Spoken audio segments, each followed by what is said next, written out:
Whoa! What? What? What? What? What? No, what? What?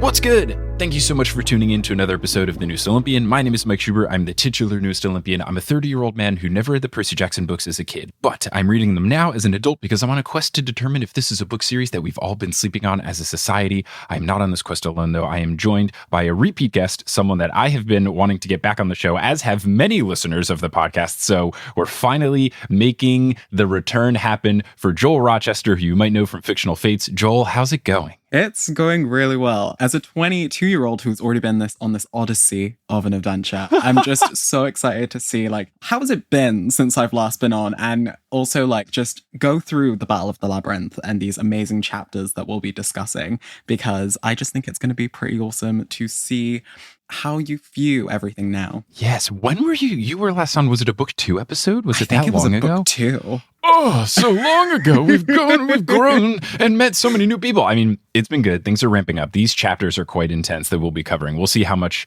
that we get to cover in this episode. And there's so much happening and so many things going on, and I'm loving it. And as far as my particular journey, I'm all in. I'm all invested. I love it. I'm heavily invested in Annabeth and Percy getting together. I would die for multiple of the characters for Christmas, and this is only for video purposes. And I'm sure this will work well in the audio, but my mom and dad got me the very pretty hardcover box set, I think from Juniper books. Juniper the books, ones with yeah. the blue, Juniper books, which is funny because I'm currently in a spot where I don't know if Juniper is just a fun love interest or like a secret villain. So they got me the Juniper book set, which is really nice. They're really pretty. They are really pretty. They will look very nice on my bookshelf, whereas the other ones that I use for the job are like very beat up, used paperbacks that I got and travel around and throw in my bag and all that kind of stuff. And then they've already spoiled that my birthday present is going to be the Juniper book version of the sequel series, which is apparently very pretty. These are all like a bluish teal for the PJO ones, and apparently the Heroes of Olympus ones are a nice orange color, which will look really nice next to each other. I'm super stoked, but yeah, that's where I'm at. Things are good, and it's exciting. I'm really happy, and those editions are so pretty as well. I just saw them and I was like, damn, I'm gonna have to put that on my birthday list. I mean, my birthday is in a month from when we're recording this, so I'm like, wait, when's your birthday? 11th of February. Mine's the 17th. Oh my gosh, look at us go. I don't care about astrology at all, but look at our Aquarius energy. Water. Oh my god. I know nothing about horoscopes at all. Zero total things. But no, this is going to be great. I am really excited. And yeah, I have my paperback edition right here for video purposes. Amazing. I also did some notes, like the English student that I am. But I'm really excited. I am so excited as well. And I also know that since we last recorded, you visited not only America for the first time, but specifically New York City, which is relevant to the story. What was it like? What was fun? What were some of the weird things where you're like, oh my gosh, I can't believe Americans actually do this, or I can't believe New Yorkers actually do this? Did you ride the subway? Did you get lost? I need to know everything. I did ride the subway. I saw many subway rats, but I didn't get lost because one of my friends is New York native. So they were like, okay, we're going to help you get around. I went to Barnes & Noble and was promptly surprised by the size of the Starbucks cups because they are just massively bigger. I was like, oh yeah, can I have a venti? And then the venti was like this, massive. And I was like, wait, this is the cup sizes here? I could live here with these cup sizes. What? And then, just everything, the book shopping, and I got to see the Empire State Building, not close, but from quite far away. But I was like, so if I ever wanted to go to Olympus, I could just go there and go all the way up.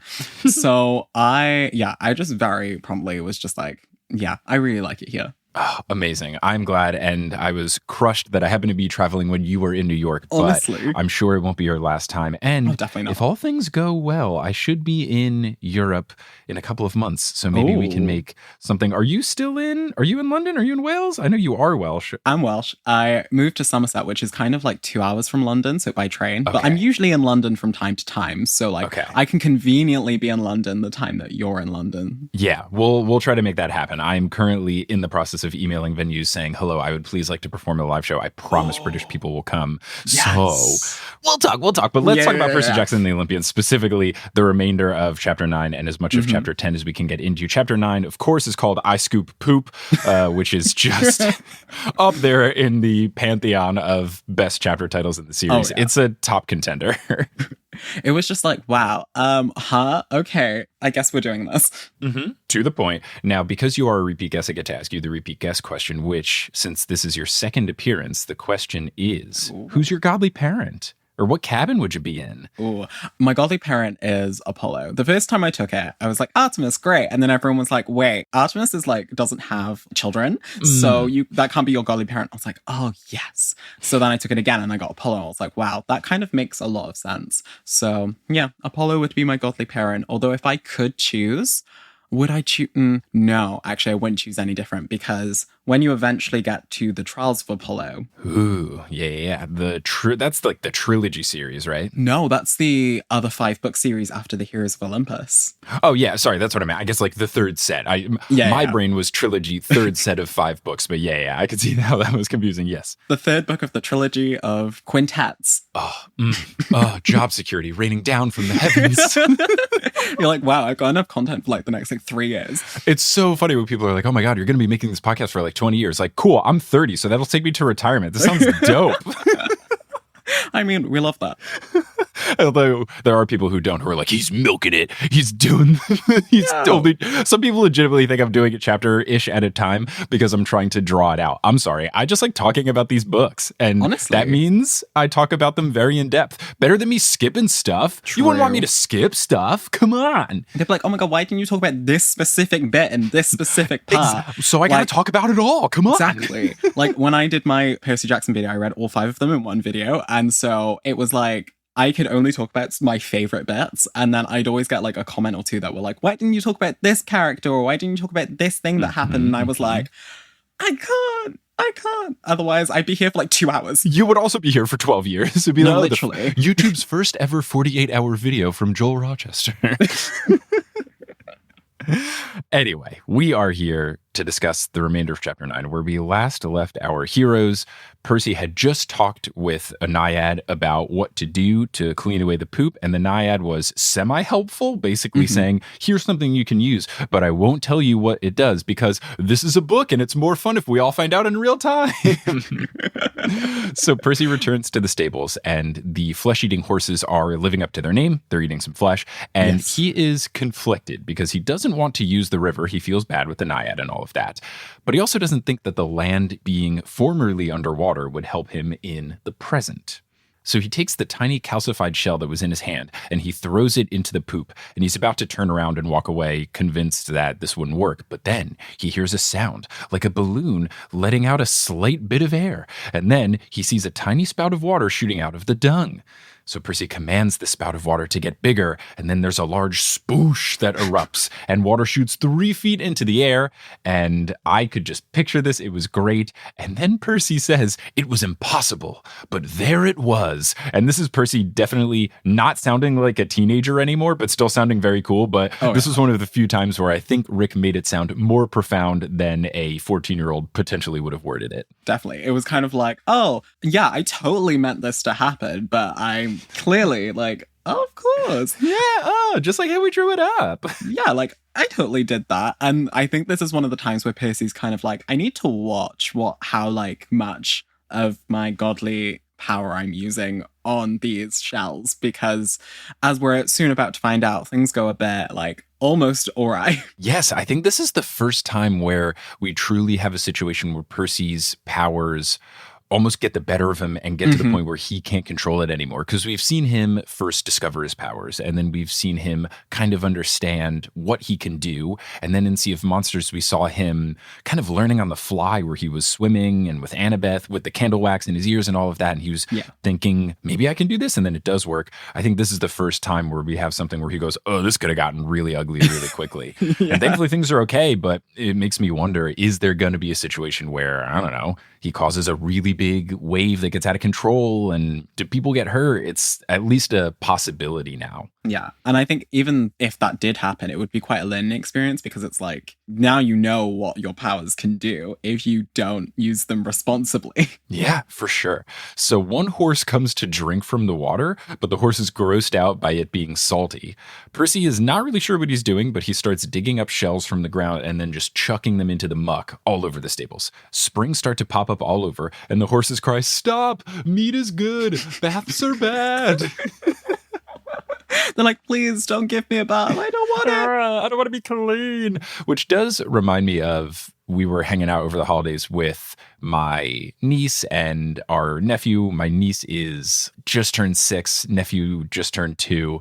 And it's very funny that I've realized as a kid, it's just you not wanting to do all the things that as an adult you would love to exclusively do. Oh, yeah. Kids that young don't want to take a nap. I would love to be told that I have to take a nap. Kids don't want to take showers and baths. If it wasn't bad for the environment, I would live in a shower, and I would take 12-hour showers. They're fantastic. Kids have poopy diapers. They don't want to get their diapers changed. Look, if I had poop in my underpants, I would want that changed immediately. I mean, at this point, it's like, kids don't want a bath. Kids might become flesh-eating monsters. Who knows? Ooh, yeah, you got to look out for it. Maybe I should be a little more cautious around my nephew. Let's move on. Percy realizes, though, that the water isn't running downhill. It's just bubbling around each of the springs and then sinking back into the ground, taking the muck with it, and then just leaving wet dirt behind. I don't know how the science of it works, but I'm not going to argue with it, because I really want Percy to clean up the poop, so let's just let this happen. Percy yells for more, and the water shoots out 20 feet into the sky. And this whole time, he's had his trademark stomach tugging sensation going on. But now it grows quite intense to the point of pain. And he feels exhilarated by the fact that he's brought the ocean to Texas, but he still is feeling quite a bit of tugging going on inside. He's just like, ow. But, like, I'm going to keep going, even though it's hurting me. Like, Percy, why? Gotta clean up that poop. So a horse cries for Percy to stop and calls him Lord, which is funny because they were not really being respectful to him earlier. The horses are absolutely soaked, but the poop is gone, so Percy tells the water to stop. But it doesn't stop immediately, and his gut pain is building, so he really concentrates all of his might, and he yells for the water to stop, and then that works. But it leaves Percy completely drained, and he falls down to his knees. Bang, and the poop is gone. And the poop is gone. The most intense flushing we've ever seen. The horses wail, "We won't eat you, please, Lord, no more salty baths."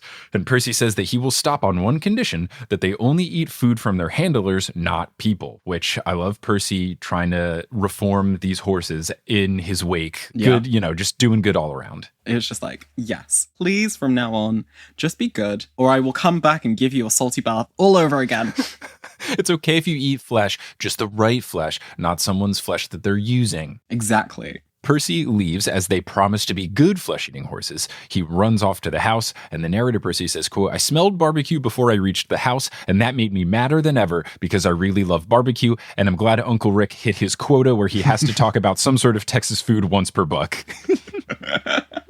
He's a pure Texan through and through, and you got to respect it. Oh, yeah. Now, the deck is set up for a party with streamers and balloons. Geryon is flipping burgers. Eurydion is lounging at a picnic table. Do you know, am I saying that right? I had such a hard time last episode being like, Eurydion? I have no clue. I think it might be Eurydion. Yeah. I think Eurydion is right. Okay. I don't know specifically, but I'm going to say Eurydion just because it feels correct. I'm going to say that this episode, and maybe I'll just have a new thing where I pronounce it wrong every single episode. What'll be fun is we're recording this in January. This episode will probably come out in like February or March. So I'm sure by the time the last episode goes live, I'll have 37 emails saying this is how to say it. And then it's like, strap in, folks. You get a new episode next week where I say it differently. Uh-oh. Guess the pronunciation. The Wheel of Pronunciation with Mike Schubert. So, Eurydion is lounging at the picnic table while Tyson, Grover, Annabeth, and Nico have their ankles and wrists roped up like rodeo animals, and they've got gags in their mouths. Not a pretty sight. Not a great thing to come back to if you're Percy Jackson. No. PJ yells for them to let his friends go because he has successfully cleaned up the stables. Geryon turns, and Percy can see that each of his 3 chests has an apron on it, and together they spell kiss the chef, which is very good. But also, isn't the turn of phrase kiss the cook? I always thought it was kiss the cook. Yeah, I think it is. I've always learned that it was kiss the cook. So I guess it's like, well, I guess it's a little play on it. And I guess because it's wrong, it shows like how out of touch. Maybe. I like it. Because it's like a different thing and removed from society. Yeah, if it was extra wrong, like it says smooch the chef would have been the next level. Geryon turns and says, "Did you now? How'd you manage it?" And I'm just starting to imagine many villains as being played by Ian McShane, just because he's just such a good actor for lovably hateable, pompous, "Oh, how are you doing?" villain. Yeah. And I feel like a lot of villains in the series have that vibe, but time and time again, I know I'm supposed to hate these villains, which makes them good, but even in this set of chapters, Minos is so hateable. Geryon is so hateable. Rick is really good at writing hateable characters. Definitely. I think it's especially good when you see that it's like written for kids, but you can really get the personalities through. Yeah. And you're like, I love to hate you, but at the same time, like I can really like feel the need to just claw my claws deep into you. I will revel in his eventual demise, which is soon coming. Spoiler alert, if you didn't see that one happening. So Percy relays the information. Geryon is impressed. Percy orders him to let his friends go because they had a deal. And then Geryon pulls some true BS by saying that the deal doesn't count because they didn't swear on the river Styx. And somehow, I didn't think you could get worse than what Percy did, where they played rock, paper, scissors, and he used a gun. The worst. But this is way worse. This is like crossing your fingers behind your back when you make a promise. Grow up, Geryon. You're thousands of years old. What is this? Geryon's like, behold, a deception. But not, you've activated my trap card. Okay, cool. This is absurd. It's not even a cool gotcha. This is a bad gotcha. No, we didn't honestly. swear on the river Styx. Get out of here. You totally would not have brought this up if Percy was unable to complete the task. So no, definitely. Get out of here with these shenanigans. He's like, on a technicality, this is null and void.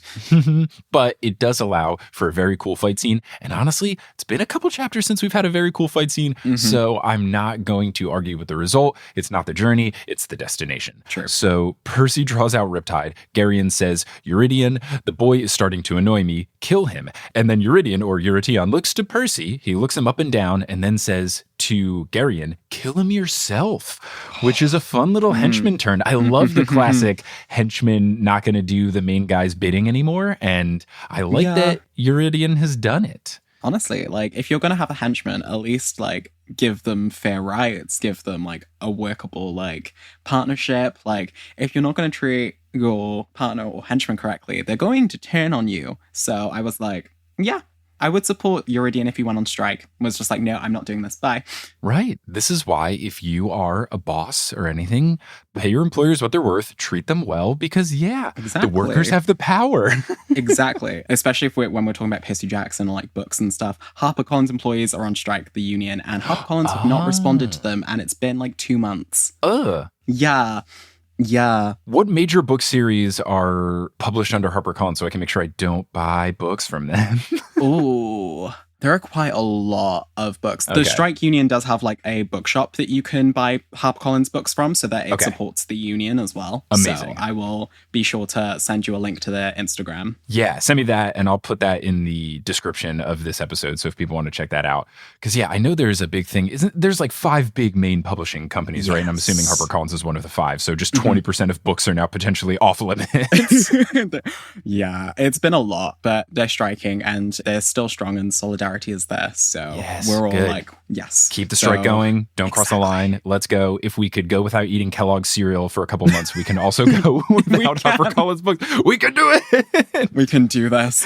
If Eurydion wanted to go on strike, I would fully support that. And I'm supporting him in this very moment. Yes, indeed. So Geryon is shocked, but Eurydion stands his ground, saying that he's done fighting Geryon's battles for him and that he's done dying for him. We'll get to that later. And then narrator Percy says, it was the most un-Ares-like thing I'd ever heard a son of Ares say. And I just wrote in my notes, did I miss where he said he was a son of Ares? I might have glossed over that and not mentioned it in the last chapter. Maybe I just didn't read it, but I completely forgot. I think it was like a brief mention, if I remember correctly. But I think it was just something where it was like, I think Rick was like, I need to reinforce this just in case you've missed it. But then I was kind of thinking about it and I was like, yeah, it's like the most un-Ares-like thing, but also it is kind of like Ares to pick and choose battles, like not just dive headfirst into everything, like make the smart decision of like what battles you do want to fight. Yeah, and I guess there might also be something to say about fighting your own battle than just fighting on someone else's behalf. Exactly. So I think it could hold true. Now, Geryon throws down his spatula in anger, which is such a great vibe. And he says that he should fire Eurytion for defying him. Eurytion asks who would care for the cattle then, and proves his point by commanding Orthus to heal. And Orthus immediately leaves Grover alone. He had kind of been pouncing around Grover, and he comes towards Eurydion and sits. Geryon growls and promises to deal with him once Percy is dead, and then he hurls 2 carving knives at Percy, continuing an incredible vibe. Percy deflects one of them, and then the other one just soars past him and wedges into the picnic table that Eurydion was at. Narrator Percy says, quote, I went on the attack. Geryon parried my first strike with a pair of red-hot tongs and lunged at my face with a barbecue fork. Just the vibes of this fight are already off the charts. I love a culinary fight. Honestly, it's like, you would think they would go into like a grill-off at this point, but... Oh, Alton Brown comes out, or the guy from Iron Chef comes out and goes, the secret ingredient today. Percy versus Geryon, who will win? Oh, man. Morimoto ascends from the floor like an Iron Chef Japan. Oh, baby. Now, I just want like a special with like all of the gods of Olympus. like imagine the Great British Bake Off, but with all the gods of Olympus trying to do this thing. Truly, it would be like Cutthroat Kitchen, the Food Network classic with Alton Brown, where they do all of the shenanigans where you have to screw people over and stuff. That feels very much like the gods, where some sort of trickster god like Hermes would be messing with everyone as they're trying to cook. And then Zeus would just get angry that he didn't win and then kill everyone and be like, okay, fine, I'm out. Yep, sounds about right. Yeah, he would just nuke the entire kitchen as he was eliminated. Yep, that sounds correct. I'd sign up. I'd watch it. Look, I'd watch that for sure. Yeah, same. So, having this incredible fight with all of the culinary things, Geryon has lunged with a barbecue fork. Percy dodges it, and then he gets inside the thrust and stabs Geryon in the middle chest. Super hype, super intense. Geryon cries out in pain, but he doesn't disintegrate like normal. Instead, his wounds begin to heal, and he explains that he has 3 hearts, which gives him the ideal backup system, which sucks, but also makes him a fun boss fight. True. And then I was also thinking 3 hearts. He has 1 more heart than the Doctor from Doctor Who. And so I was like, wow, it doesn't make him a Time Lord. It makes him something above a Time Lord. And immediately I'm like, wow, these 3 hearts, like, his blood pressure must just be like skyrocketing at this point. Oh yeah, my goodness. Wow. Yeah, his circulation's got to be off the charts. Literally, just like that's probably why he can regenerate so quickly, but still, like 3 hearts. Quite a few. So he then tips over the barbecue and coals spill out. One gets close to Annabeth's face and she lets out a muffled scream. Tyson tries to break free from the ropes, but he's not even strong enough to rip them, so Percy knows that he must act quickly. So he completes a jab into Geryon's left chest and then also the right stomach. It proves to be useless, and Percy realizes that he can't attack him one at a time. He has to get all 3 hearts at the same time. So he runs into the house to grab something. At this point, I was like, the barbecue fork. I was like, maybe, because it has like 3. Well, it depends on what type of barbecue fork. Yeah. So it was like the 2 or 3. Exactly. I think most commonly I've seen it with 2. And they're not very spread out. My thought along those lines, I wrote in my notes, is there a trident in there? True. You really need a trident? You're Percy Jackson. It feels like this is what you need. It feels like the moment where it'd be like, oh, trident. Easy solution. So he runs inside. He goes to the living room, which is adorned with hunting trophies and weapons. Gross. Geryon chases after, throwing the barbecue fork at Percy, just keeping those vibes so strong. It's like a John Wick fight scene at this point, where certain times in John Wick, there's just a particular fight where it's like, oh yeah, we're in the room with all the axes. This is the knife throwing fight. Or, oh, we're in a stable with horses. We're fighting with horses now. And it just felt like, this is the culinary fight. And I loved it. It was really one of those fight scenes where I was like, wow, we're really bringing out all the kitchen tools today. I honestly was sad that they didn't go to an indoor kitchen and then other knives were being thrown and Frying blocked with pans, cutting boards. Saucepans. Yeah, like get real weird with it. Plug in a blender and chuck it at a guy. Like, yeah, let's go. So Geryon grabs 2 swords from a weapon display. Percy then gets a wild idea and grabs a bow. And I thought at first what he was going to try to do was like a triple shot, like wedge 3 things in there. Thankfully, his wild idea is not as wild and is much more workable. Now, as the narrator, Percy admits that he's a terrible shot, but he prays to Artemis and Apollo for help with just 1 shot. And thankfully, Percy's plan is way better than my plan. He waits until Geryon charges at him, and Geryon thinks that Percy's being a big goober for just stringing 1 arrow. Percy dodges to the side and then shoots an arrow so that it will laterally go through all 3 hearts, which is genius. And it works because Percy hears 3 distinct thumps, and then it flies out the other end. So truly a great shot here. Honestly. Geryon drops his swords. He turns to Percy and says, "You can't shoot. They told me you couldn't." And then his face turns green and he begins to crumble into sand. Oh, what a visual. Honestly, it was so satisfying just like picturing that. And as he's saying, "They told me you couldn't shoot," just him like starting to gray up and turn into dust. I was like, it's going to look beautiful in the show. It's going to be so good. I imagine Percy will do a roll dodge and then it'll go into slow motion and you'll hear the whoosh as he, slides on his knees and releases the arrow. And then you slowly hear the thump, thump, thump. And then boom. Oh, cool. I'm excited for that in 2027 when season 4 comes out. And I'm still 4? On book 5. I mean, it would be great if like you finish Percy Jackson and the Olympians right as like season 5 comes out. I think I'm going to finish the books right before the TV show comes out, which would be so nice. So nice. Because I think at the current pace I'm going, it takes me about 6 months to do episodes worth of a book. So if I've got, say, 3 more months of book 4 and then 6 more months of the 5th book, I should be wrapping up at the end of 23 or very early 24. Yeah. And I believe that that's when the TV show is supposed to come out, early 24. Yeah, so I think it could slide in really nicely to my schedule. Oh, that would be so good. That would be very satisfying. And then everyone, like all the new show fans are being like, "Oh, I want to read the books." And it's like, great, there's a podcast you can literally listen to that will help you along the journey. Look, you're already doing the marketing that I've been putting out into the ether for years, so I'm glad that you're on board and the people are on board. And Disney, if you're listening, which we've canonically established the last time Joel was on the pod that you are, let's make something happen. Oh yeah, definitely, please, like, it would be great. And get Joel in the mix too. Let's go. So Percy then unties the team. Eurytion doesn't stop him. Percy sets up a flame and makes a burnt offering to Apollo and Artemis, thanking them for the help and saying that he owes them one. Tyson says, "Yay for Percy!" And Nico asks if they can tie up Eurytion, which Grover is very on board with because he doesn't like the mistreatment of animals.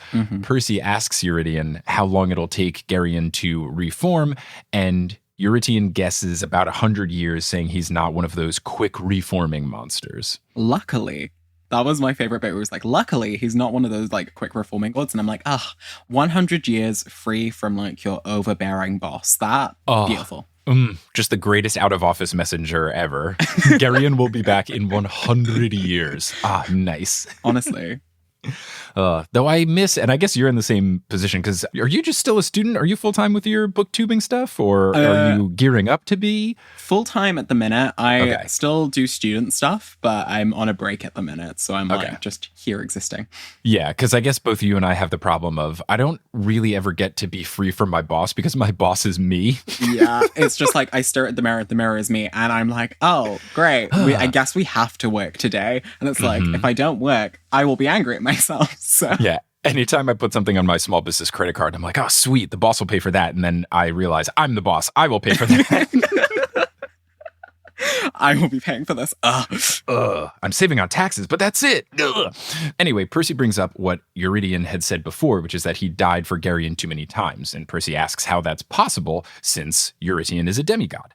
And he explains that he's worked for Geryon for thousands of years. He was once just a half-blood, but he chose immortality when Ares offered it to him. He says it's the worst mistake he's ever made because now he's stuck at the ranch. He can't leave or quit. He just tends the cattle and fights Geryon's fights. And I have said it before, and I'll say it again, this book series is just a big PSA against immortality. Oh, yeah. No one has ever said anything good about it. Everyone hates it universally. It's like, why would you want to become immortal? Like, I feel like anyone who has actually wanted to become immortal has later regretted it for various amount of reasons. Whether you're a vampire, like, you constantly need to drink blood. Mm-hmm. Whether it's, like, forced immortality, because you're just, like, existing whilst everything around you is just, like, crumbling and reforming. Mm-hmm. Yeah, it just doesn't feel like it feels great at first, but then eventually you just get bored. Yeah, even if you're Tom Hanks in The Green Mile and you just have to be old enough to where all your friends and family die before you, it just doesn't seem like a good situation. Eventually, you're just going to be so tired and sleepy that you want to do the big sleep and be done with everything. I guess that's what Sleeping Beauty just does, just like sleeps for 100 years. It's like, yeah, I'll just catch you in the next century.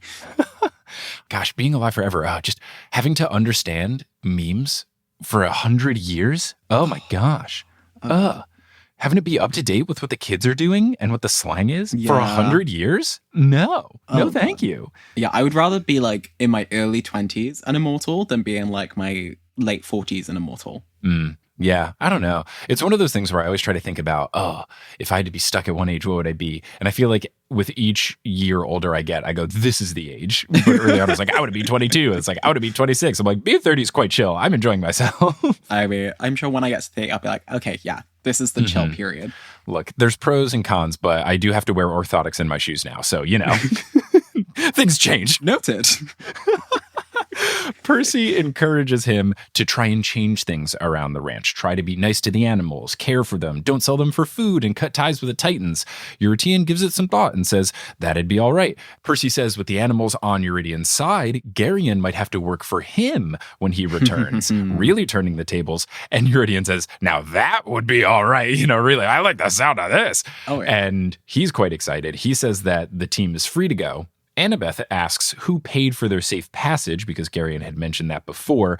Eurydion says he doesn't know, and he wonders if it was just a lie to fool them, but I highly doubt that. I feel like someone has definitely paid for them to have this safe passage.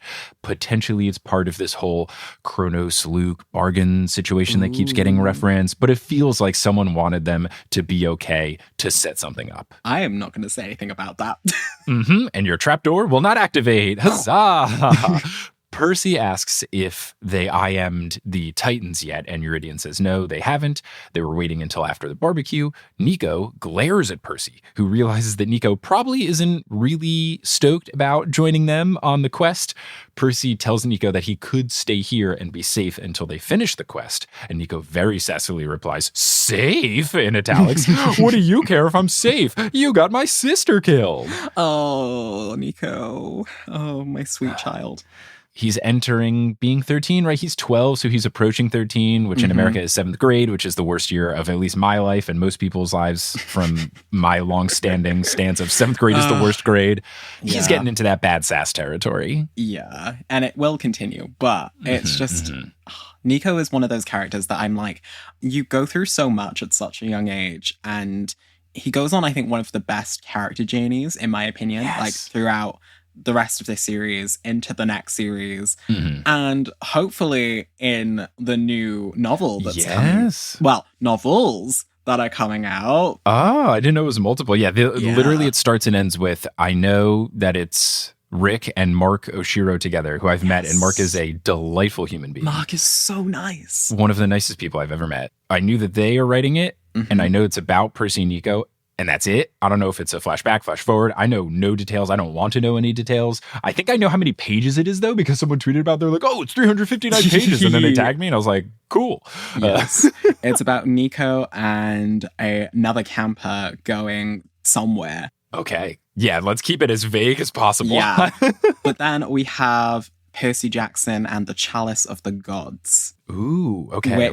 Oh, that right. Yeah. Yes. It's like the new original trio series. Yeah. So we don't know if it's a series or a standalone. I think it is a standalone. I'm not entirely sure.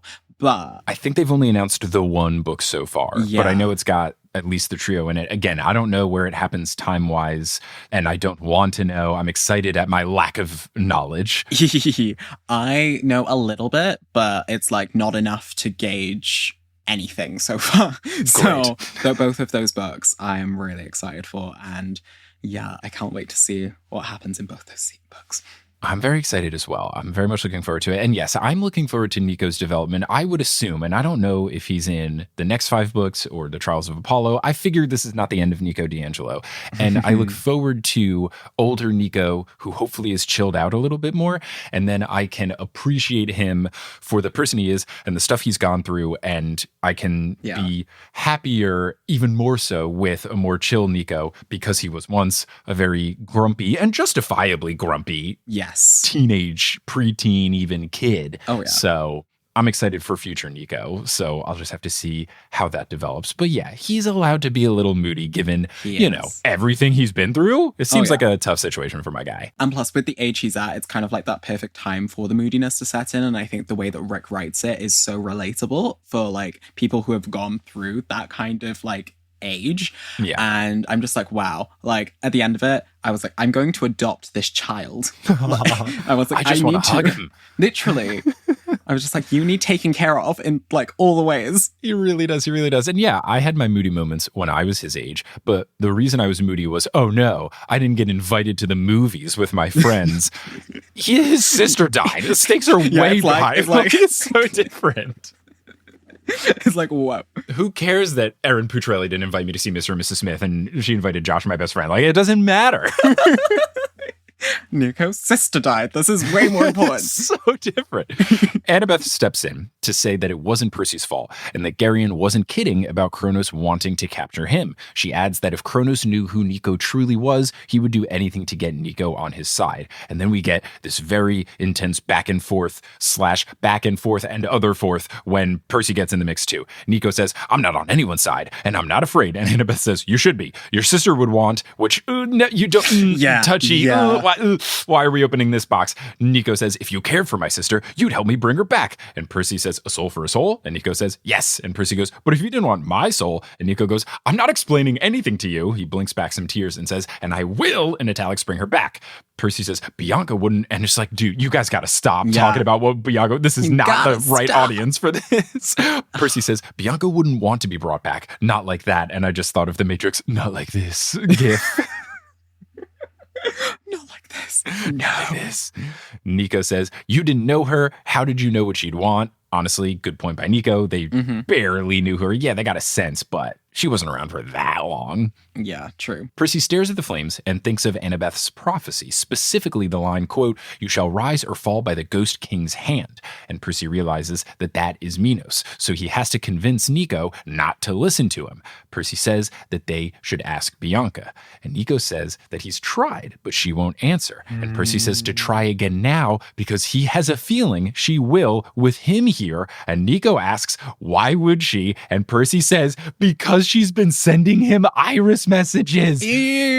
Oh, yeah. Oh, I was not anticipating this. My guesses were, I think I had guessed at one point Chiron, but really my guess was Hades was sending them. So I was kind of along the same page. I didn't think that Bianca was in a position where she could send iris messages. I didn't know that someone from beyond the grave could do it. I think it's really cool. And I did not have any audio device recording when I was reading this chapter, but I will try to best recreate my genuine reaction to this when I read it, which was, and let me just get into character. Whoa, what? What? What? What? What? No, what? What? I just sat staring at my very pretty book going, what? Yeah. For so long. What a good twist. No, honestly, that was me as well. I was just kind of like, huh? Wait, hang on. What? Huh? Like, you can do that? Like, what? And I was like, wait. And then Percy being like suddenly sure of himself, I was like, hang on. The pieces are fitting together. I was like, gagged. I was like, oh my God. It makes so much sense. It makes so much sense. It's so good. And I grabbed Kelly, who was sitting next to me, reading in bed as well, by the shoulder, and I started shaking her, going, what? What? But then also the fact that, like, let's talk to Bianca. Like, we're about to do some kind of, like... Right, it's a double reveal. Right, it's not just, I know that Bianca's been doing this. It's, I know Bianca's been doing this. Hey, let's put her on the phone. Yeah, like, let's just call your dead sister up from beyond the grave and just, like, see what's going on. Yeah, let's check in.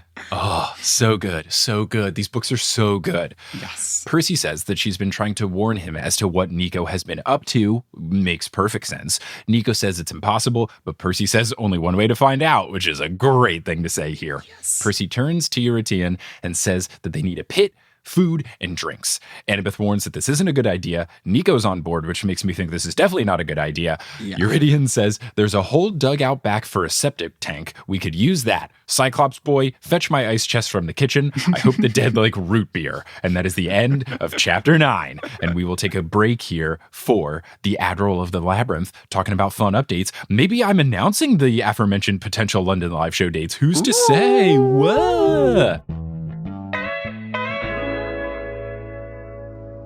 Hello and welcome to the Admiral of the Labyrinth New York City edition once again. Let's get right into the announcements because what Joel and I have been hinting at is true. Not only will we be performing live together for TNO Live on March 10th, 2023 in London, but there's a whole European tour that is happening and tickets are live for most of the shows, and for the rest of the shows, they should be going live during this week as long as everything goes correctly. So here is what the lineup is looking like for Europe. March 7th, Dublin, it's a TNO and Potterless combo show. March 9th, London, Potterless. March 10th, London, TNO. March 13th, Amsterdam, Potterless. March 14th, Amsterdam, TNO. March 19th, Copenhagen, TNO at 6:30 and Potterless at 9 p.m. Separate tickets for each show. March 21st will be similar. Oslo at 7 p.m., Potterless at 9 p.m. Tickets for each show, but you get a discount if you buy tickets to both. And then here are the shows that are also scheduled, but tickets aren't live quite yet as of publishing this on February 13th. March 29th in Helsinki, Potterless. March 30th in Helsinki, TNO, April 2nd in Berlin, TNO and Potterless Combo Show, and April 4th in Munich, TNO and Potterless Combo Show. You can get tickets to all of these shows at thenewsolympian.com/live, and you should hurry for some of the shows because Copenhagen, for example, is more than 50% sold out.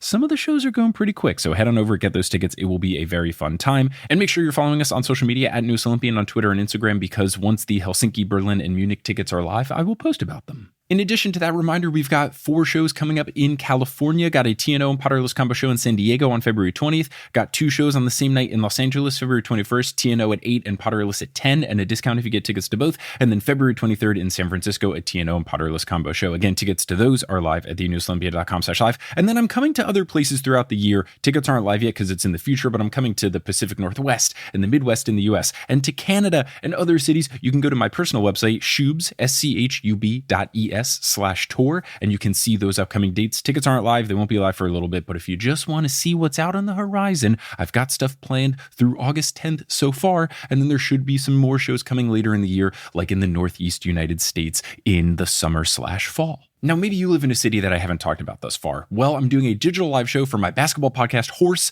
on March 1st. We're going to do rhyming couplet dad jokes for every player listed in the top 75 players of all time as chosen by the NBA. You can get tickets to that at bit.ly/horse3123, horse all lowercase and then the numbers 3123. You can watch the replay of it. You can watch it live if 7 p.m. Eastern time on March 1st works, but that is going to be for everyone because it's just a digital internet live show. Fun stuff. Speaking of fun stuff, there's a lot of fun stuff on the Patreon over at thenewsolympian.com/Patreon. There's bonus episodes, there's monthly Q&A live streams, there's extra audio clips that don't make it into the show, like bloopers or things that get cut for time. There's physical merchandise like exclusive pins and stickers. Lots of fun stuff over there. I'm thankful to everyone who has joined, and I want to give a shout out to the newest members of our team. So shout out to our newest God tier patrons, Ryan Towers, Ingvild Hoybrotten, Marco Reich, the Great Noodle, Snowbee Porto, That Damned Tree, Schnuckelchen, and Bell Wonke. And shout out to our newest demigod tier patrons, Emily Bielenberg, Shruka S, Sunny at Last, SC, and Scott Pokemon Flying Master, I believe because it's PKMN, so maybe it's Pikmin Flying Master?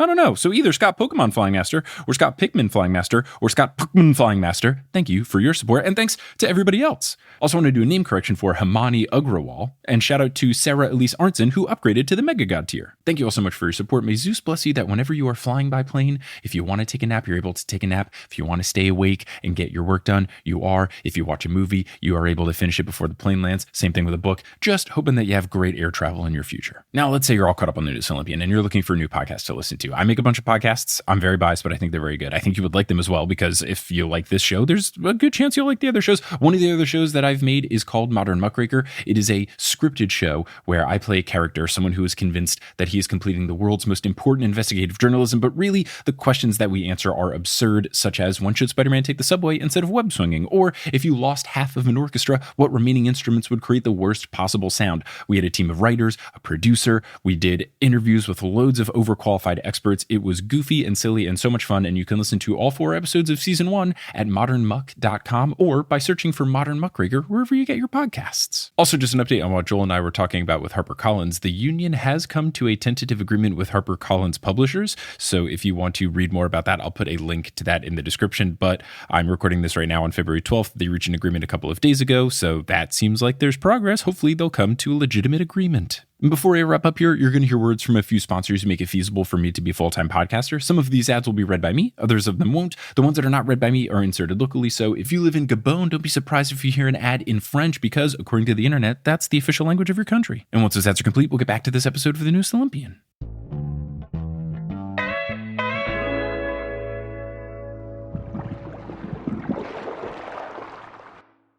And we're back, and we are here to get into as much of Chapter 10 as we can before the episode ends. This chapter is called We Play the Game Show of Death. And to go from I Scoop Poop to We Play the Game Show of Death, what different vibes we have. Yeah. So strong. Yeah. So polar opposites, but I love it. And my guess here, first off, was that I would assume that they go back into the labyrinth and then they come across a room that has some sort of high stakes game, potentially with a game show type setup. Mm-hmm. But I also realized that this is a much more imaginative situation in a pre-Squid Game world, because once I read We Play the Game Show of Death, I was like, oh, so you play Squid Game? Yeah, like you're about to go like red light, green light across the labyrinth. You know, I would take it. You know, it's fun. Yeah. Although now I'm just like, what if they did that in Camp Half-Blood, like a Squid Game and Camp Half-Blood together, as if like there was a version of it where like the Camp Half-Blood counselors were like, okay, so you're going to have to avoid Zeus's lightning bolts. And if you don't, you die. Yeah. I feel like the stakes at Camp Half-Blood are already so high that some sort of death happening and it not being a big deal is kind of just par for the course, exactly. Honestly. Yeah, so like, it wouldn't be death. off-brand. Sure. Yeah, well, whatever. They're demigods. It's going to happen to the best of them. So chapter 10 begins with them setting up the summoning in the pit by the septic tank, and the septic tank itself is a bright yellow septic tank with a smiley face on it and Happy Flush Disposal Co. painted on its side. Phenomenal. A poop summoning, basically. Mm-hmm. Nico is confused as to why Minos hasn't arrived yet, since it is fully dark. Percy hopes that he got lost, which is fantastic. Nico pours in the root beer, tosses in the barbecue, and begins to chant in ancient Greek. The bugs stop chirping, and the Stygian ice whistle in Percy's pocket grows colder. I'm very excited for when Percy actually uses this thing. We'll see when/if Tyson asks Percy to make Nico stop because he's scared, and it's just, oh, Tyson, my sweet boy. Honestly. Oh, innocent child. And even part of Percy agrees, like, yeah, this is probably something I don't like this. This is kind of sketchy. Yeah. So spirits then begin to appear, and one is prepared to drink from the pit, but Nico calls for Percy to stop him because only Bianca may drink. So Percy draws Riptide and the ghosts retreat, but it's too late because the first spirit has already drank from the pit, and it turns out to be Minos, who I already hated Minos before I knew he was the ghost. I already hated this ghost before I knew he was Minos. So now, with this hatred combined, I double hate Ghost Minos. Mega hatred. Ugh. Not a fan at all. This dude cannot be trusted. I don't like it. Minos apologizes and says that the sacrifice smelled too good for him to resist. Nico is upset that Minos is ruining the ritual, and then the spirits start to glow brightly, so Nico resumes the chant to try and keep things going and keep them at bay. And it's the point where like Minos is like, hey Percy, you killed my Minotaur? Like, yeah, great, but you won't be able to handle like what's coming next. And it also makes sense as to why Minos has such an anti-Percy grudge because of the aforementioned Minotaur killing. Minos is amused. He tells Nico to keep chanting, and he said that he arrived to protect Nico from liars, in italics, and then stares at Percy with a big glare. Minos says, Percy Jackson, my, the sons of Poseidon haven't improved over the centuries, have they? And narrator Percy says, I wanted to punch him, but I figured my fist would go right through his face. And then he says, we're looking for Bianca D'Angelo, get lost. Love it.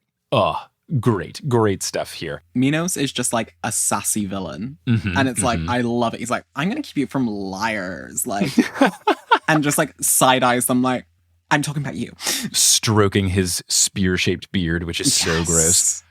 But this made me wonder, because of the line specifically, the sons of Poseidon haven't improved over the centuries, it made me wonder, and as chapter 10 goes on, I learned that this is incorrect. But I was wondering, is Daedalus a son of Poseidon? I don't think we've learned if he has a godly parent / who his godly parent is up until this point.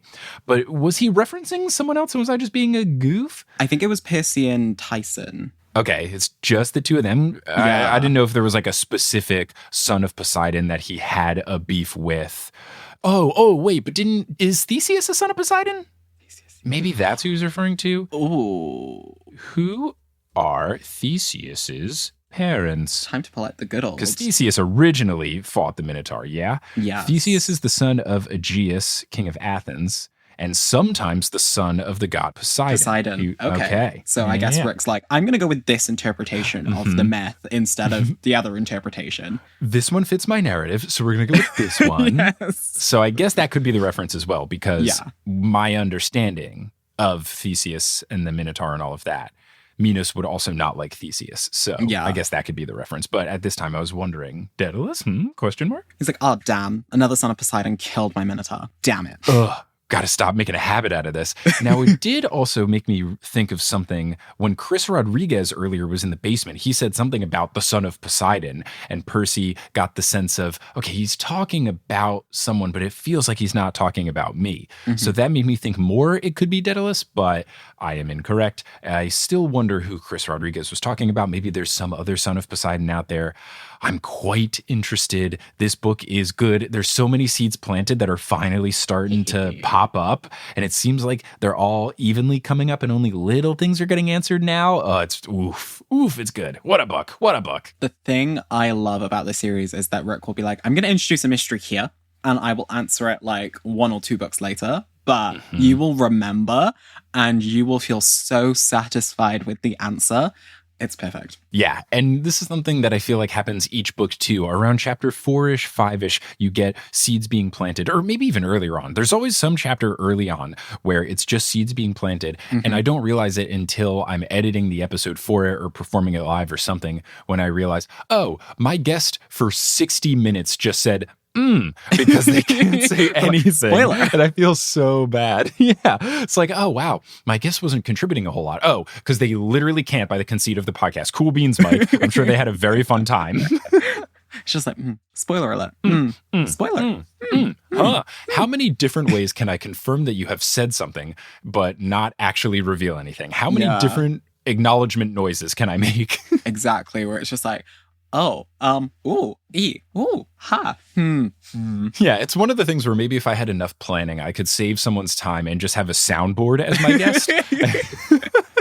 And then I just say stuff and then push 1, 2, 3, 4. I would talk, but it would be a spoiler. Oh, I gotta have like a separate simul podcast, a microphone that doesn't go into my headphones, where they can say something that only the audience can hear. Oh, that would be pretty cool. That'd just be too much work. Anyway, Percy Jackson, Minos chuckles, which is the official laugh of jerks, and he says that even though Percy defeated his Minotaur with his bare hands, worse things await him in the maze, and he asks Percy if he really thinks that Daedalus will help him. The other spirits start to get a bit restless, so Annabeth jumps in with Percy to fend them off. Grover clings to Tyson's shoulder out of fear, and I'm glad that they are having some growth in the we don't like each other department. I want that to go away, and this seems like a good step in that direction. It just feels like with the way that Rick writes like relationships and like friendships between all of everyone, I feel like it's such like a subtle way of acknowledging that their bond is getting better. And it's like, yes. It's really nice. It's really nice. Minos says that Daedalus doesn't care about half-bloods. He cannot be trusted. He's too old. He's too crafty. He's bitter from guilt of murder, and he's cursed by the gods. Percy asks who he murdered, and I love that he always fact-checks things, especially if it's a situation like this, where a bunch of statements were made, and one of them is an eyebrow-raised worthy one of, wait, huh? Because that's exactly what I thought when I was reading this. And Minos yells, "Do not change the subject," to which I said, all right, my dude, you just said it. This is incredibly on subject. Honestly. The subject of the sentence is still Daedalus. Take an English class. Yeah, it's like murder? Like, who did he murder? He's gonna be like, am I gonna have to play a whole game of Cluedo here in order to find out, like, was it Zeus with a lightning bolt in the library with, come on, just tell us who he killed.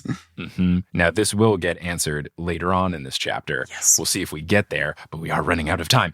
Minos says that Percy is a roadblock in Nico's goals, and Minos would make Nico a lord. But Nico silences Minos, and Minos pleads with Nico not to listen to the team, saying that he can turn their minds into madness as he did to the others. And that prompts Annabeth to ask if he's talking about Chris Rodriguez. Minos simply replies, "The maze is my property, not Daedalus's. Those who intrude deserve madness," which feels very much like the answer to Annabeth's question is yes. Yeah. Oh, God. Nico tells Minos to be gone, saying that he wishes to see Bianca. Minos begrudgingly says that he will leave, but he issues another warning not to trust the team. He fades into mist, other spirits rush forward, and Percy and Annabeth start to hold them back, and Nico calls for Bianca to appear. A spirit emerges, looking brighter than the rest. The spirit drinks from the fountain, and it is, in fact, Bianca. So Nico's chanting begins to falter. Percy lowers his sword. The other spirits approach, but then Bianca raises her arms, and they all retreat. She greets Percy, and narrator Percy notes that she looks the same as she had when she was alive. She has a green sideways cap. Was it always canonically sideways? I don't remember it being sideways. I remember it being maybe askew or askew. I never know which of those words is correct. But full sideways, different vibe for Bianca. Yeah. Maybe now that she's dead, it's kind of like, okay, we've gone full tilt to the side. Yep. All right. I like it. So she's got a sideways green cap, black hair, dark eyes, olive skin, jeans, and a silvery jacket. So she's got her hunter uniform on and a bow slung over her shoulder. And the most surprising element of all of this, a smile on her face. She's like, hi, I'm dead. I'm back. Things are great. Percy wants to apologize, but his voice feels heavy and his guilt is intensified by her physically being here. All of it comes back to him like a replay in his mind, but he does work himself up to say that he is sorry. Bianca says he has nothing to apologize for as she made her own choice and she doesn't regret it. And look, very mature of Bianca and very correct. Percy does not have anything to apologize for here. I feel like her death weighed on everyone so heavily that there's a lot of like unresolved emotions. Yeah. And there's like so much that I feel like this scene does in terms of not only kind of resolves a lot of personal heaviness of emotions, but also really solidifies a trajectory for everyone to go off later. It's really nice. I can't word it any better than you just did. It's a really powerful scene in a lot of different ways. So Nico rushes forward, calling her name. She looks sad, like she's been dreading this interaction. She greets Nico and notes that he's gotten so much taller since she last saw him. Nico asks why she didn't reach out sooner after his repeated attempts to contact her, and she says that she hoped Nico would give up.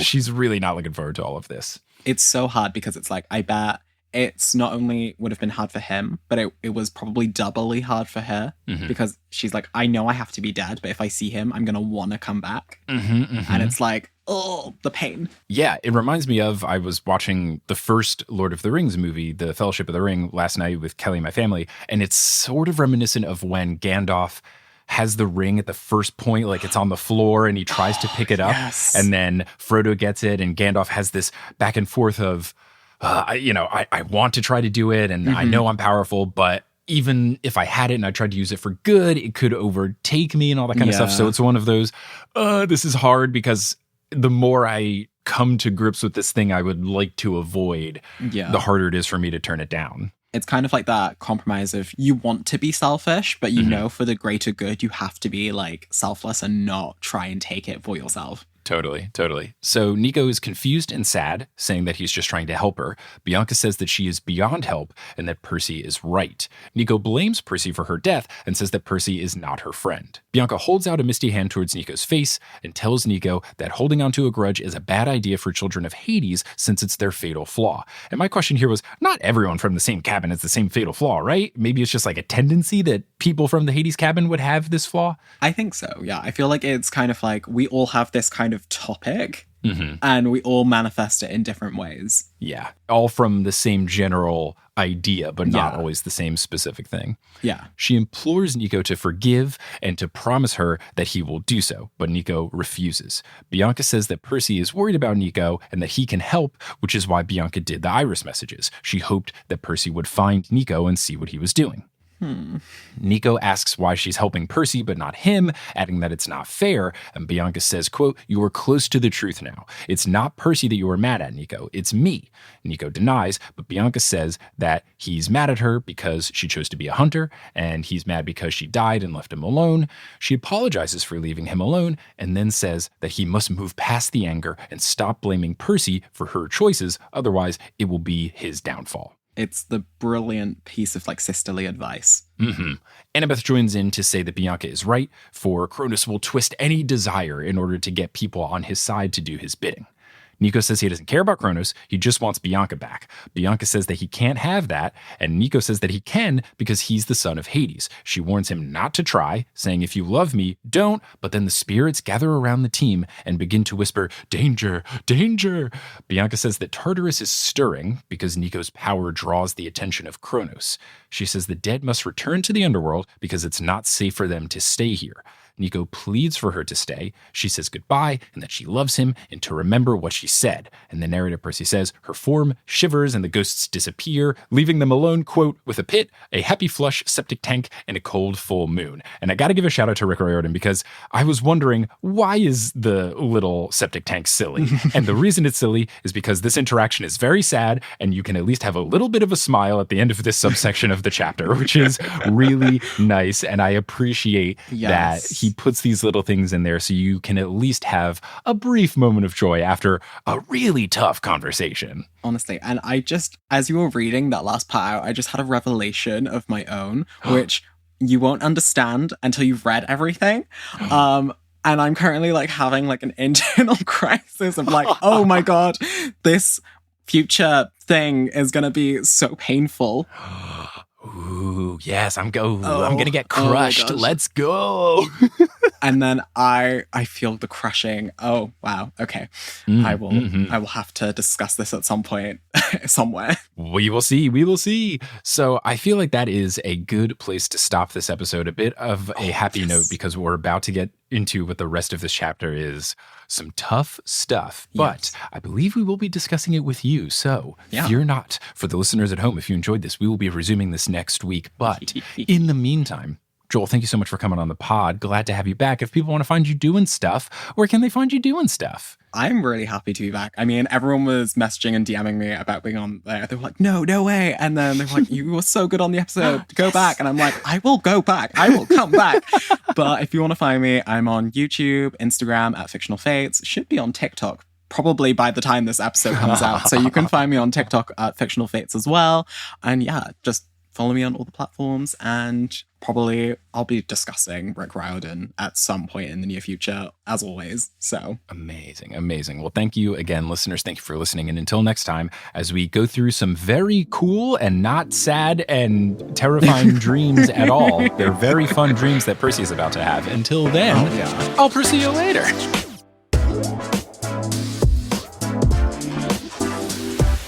Thank you so much for listening to this episode of The Newest Olympian. This podcast is created, hosted, and produced by me, Mike Schubert. I also run the social media and the website. Our editor is Sherry Guo. The music is by Bettina Campomanes and Brandon Grugel, and the art is by Jessica E. Boyd. If you love the show, you're all caught up on the show, and you just can't get enough, you should check out our Patreon, where you can get access to loads of bonus content, bonus episodes, bloopers, director's commentary, monthly Q&A live streams, all sorts of good stuff lives at thenewestolympian.com/Patreon. And if you want to rep the show, you can get some merch at thenewestolympian.com/merch. If you want to be part of a larger larger community. You can join the Patreon, get access to our Discord, but you can also check us out on social media. We're at News Olympian on Twitter, Instagram, and Facebook. We have a subreddit, reddit.com/r/TheNewsOlympian. We even have a TikTok account that Sherry runs. It's at News Olympian, and lots of good stuff on social media. This show wouldn't be possible without our patrons, and I want to give a shout out to our Ultra God tier patrons: Lotta Bartova, Kelsey Gillespie, The Damn Steam Nuggets, Vicky Garcia, Ellie Hoskovchova, Veronica Bartova, Haley Hastings, Robin Garcia, Frida Vikstrom, Megan Moon, Olivia Y, Craig McRoberts, Taylor Payne, Giselle Salvador, Peter Johnson the Twin, Sabrina Balsiger, Boney Pony, Heather McMillan, Casey Williams, Polly Burge, Nikki Harris, Tatiana Schmidt, Sandra Rose, Bridget Lowry, Josh Sayer, Josh Wilkie, Abby Ryan, Wise Girl, Ashton Gabrielson, Marco Redhouse, Falcon Joey, James Christopher William Boucher, Caden Max, Sam Reeby, Carly Allen, Riley Kiedis, Mary Kelly, Audra, McKenzie, Mrs. O'Leary, Aaron Wood,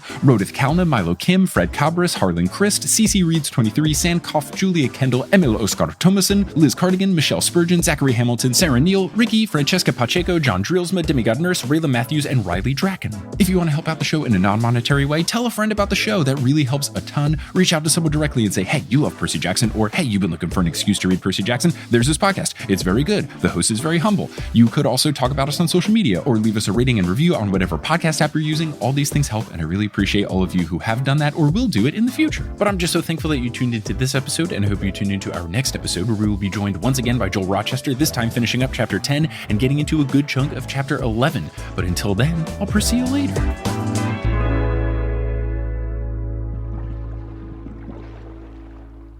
Hey everyone, how's it going? It's me, ASMR Mike. So recently, Kelly and I were in upstate New York with her family, and she came back with a gift from her grandmother's place, which is a tiny little snowy-ish bell. It is very small. It's got a snowscape with a tree with some snow on it, with no leaves, and then an evergreen tree with snow on it in its leaves, and then a cute little house. And it's very small and tiny. And for this ASMR Mike segment, I will jingle this very small bell, and we'll see if my noise reduction software is nice enough and doesn't delete all of the noise. Here we go.